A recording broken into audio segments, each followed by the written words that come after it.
Immanuel, Tuhan beserta kita semua. Kembali berjumpa dengan saya Pendeta Jonathan F. Pelalang pada hari Minggu tanggal 7 Januari tahun 2024. Mari kita berdoa. Tuhan Yesus, kami mau membaca dan menyampaikan firman-Mu. Urapilah hamba-Mu dengan kuat kuasa Roh Kudus-Mu. Demikian juga pada pendengar, Tuhan juga mengurapi dengan kuat kuasa Roh Kudus-Mu. Berfirmanlah karena kami sudah siap untuk mendengarkan firman-Mu. Dalam nama Tuhan Yesus kami berdoa. Amin. Mari kita baca firman Tuhan yang diambil dari Injil Yohanes pasal yang ke-10 ayat 1 sampai ayat 20. Namun saya hanya akan membacakan ayat yang ke-11 saja bagian C. Firman Tuhan berkata begini, Akulah gembala yang baik. Tema kita pada hari ini adalah pemimpin yang mengembalakan. Nah, saudara-saudara yang saya kasih dalam Tuhan Kristus, Tuhan Yesus menggunakan perumpamaan gembala dalam hubungannya dengan perjanjian lama.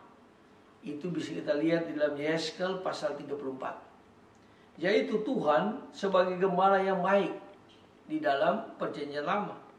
Saat itu justru pemimpin-pemimpin Israel tidak bisa mempertanggungjawabkan jabatan mereka sebagai gembala atas Israel. Gambaran dari Yeskel itu dipakai oleh Yesus untuk memperlihatkan perbedaan agama yang gelap dan agama yang terang, atau kepercayaan yang gelap dan kepercayaan yang terang. Nah, saudara-saudara yang saya kasih dalam Tuhan Kristus, di kepercayaan gelap, pemimpin-pemimpinnya tidak melakukan kepemimpinan, tidak melakukan penggembalaan. Kalau ada krisis dan tantangan yang muncul, mereka lari dari tanggung jawab. Mereka tidak berlaku sebagai gembala, tetapi sebagai pencuri dan perampok. Itu dijelaskan dalam ayat yang ke Yohanes 10 ayat yang ke-8. Nah, saudara-saudara saya kasih dalam Tuhan Kristus, di kepercayaan terang, gembala menghadapi krisis dan tantangan dengan seluruh hidupnya demi domba-dombanya. Di kepercayaan gelap, pemimpin-pemimpin sekedar orang upahan. Itu dijelaskan dalam Yohanes 10 ayat 12-13. Di kepercayaan terang, pemimpin-pemimpinnya memperlihatkan pengabdian yang tanpa pamrih terhadap domba-dombanya.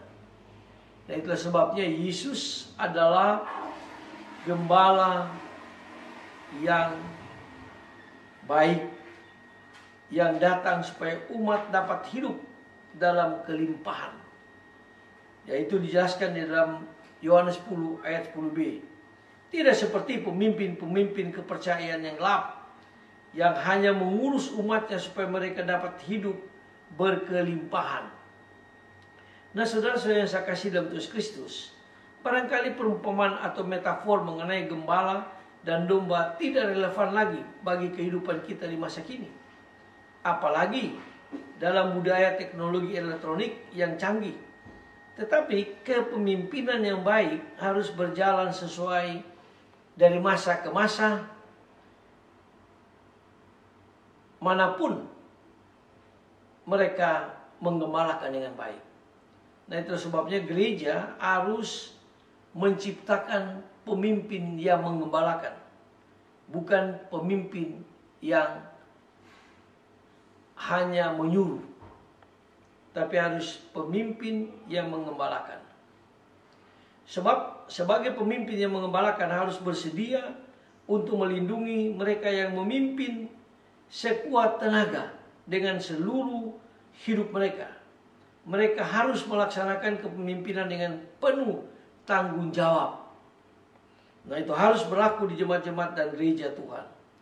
Dari waktu ke waktu kita perlu mengevaluasi kembali apakah model kepemimpinan yang sedang dijalani memang sungguh-sungguh berdampak positif pada keseluruhan gereja atau malah sebaliknya. Seperti yang saya katakan tadi, gereja di abad yang ke-21 ini harus menciptakan pemimpin-pemimpin yang mengembalakan.